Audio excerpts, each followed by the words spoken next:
This is the Godox iT20. It weighs just 45 grams, fits nicely on your small mirrorless camera. And yes, it does TTL, which is basically the auto setting for flash. Godox has been releasing small flashes non-stop lately, but this is their smallest TTL flash so far. In this video we'll talk about who this flash is really for and how it performs on real-world use. I might need to ask our in-house influencer for a quick test shot later on. Quick note before we start. Letwell, Godox official distributor, sent me this iT20 to test out. But as always, no one paid me to say anything, and all opinions are my own. Now, let's be clear about what not to expect from the Godox iT20. On this channel, I focus on off-camera flash photography, often using the biggest softbox I can pack. Why? Because I want soft, directional light that I can control. If that sounds like your thing, hit subscribe. The iT20 is the opposite. This is an on-camera flash, and a tiny one at that, so don't expect dramatic wraparound lighting. It is a harsh, direct light source by design, and if you've seen Godox promo videos, it's obvious who they are targeting: social media creators more than photographers. This isn't built for refined portrait setups. It's built for convenience, portability, and a punchy style. But here's the thing, harsh flash is making a comeback, especially in editorial and street style photography. And for that look, this little flash actually delivers. Just know what you're getting into. The iT20 is really compact, even smaller than the X3 trigger I just reviewed. Yet it packs a powerful lithium battery inside. It charges via USB-C, recycles in about 1.5 seconds at full power, and manages about 700 flashes per charge.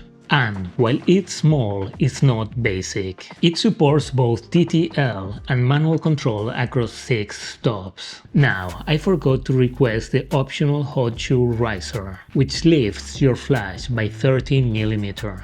That helps you avoid lens shadow when using big lenses, which in my case it's all of them, except for the kit lens that came with my Sony ZV-E1 and I never got around to selling. Sometimes procrastination pays off. I'll be using it for this review. By the way, that riser also unlocks a 0 to 90 tilt adjustment, so you can shoot with bounce flash too. It does make the flash a bit more bulky and noticeable, so it's a trade-off really. I will leave links to all products mentioned in the description.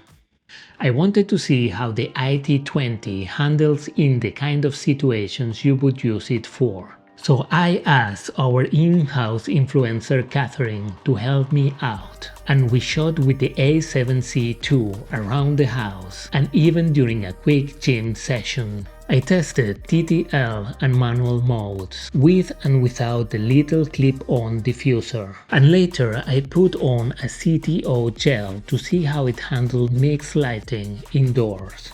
Recycle time stayed around that claimed 1.5 seconds at full power, and after a couple of hours of on and off shooting, the battery meter had barely moved, so that 700 shot claim feels pretty realistic. The big limitation without the hot shoe riser was the lens shadow when using my bigger primes. The kit lens avoided that problem entirely, but anything with a wider barrel will block parts of the light.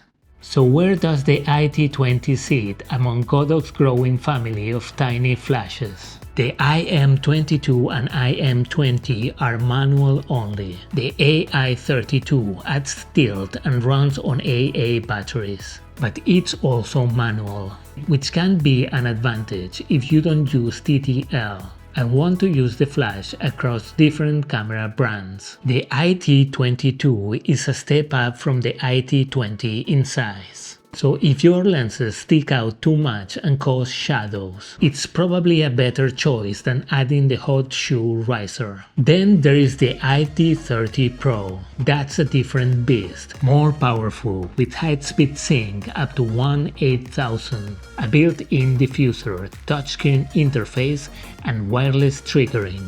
It's bigger and bulkier than the IT20, but it's built for more serious use. The IT20 lands right in the middle. It's the smallest Godox Flash that supports TTL.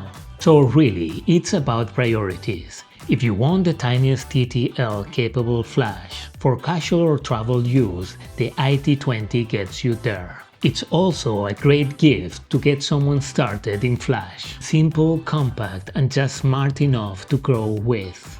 But make sure to subscribe to the channel if you're getting more serious about lighting, especially off-camera Flash. And check out this next video where I break down why I picked the Godox iT200 Pro 2 and whether it's actually worth the upgrade.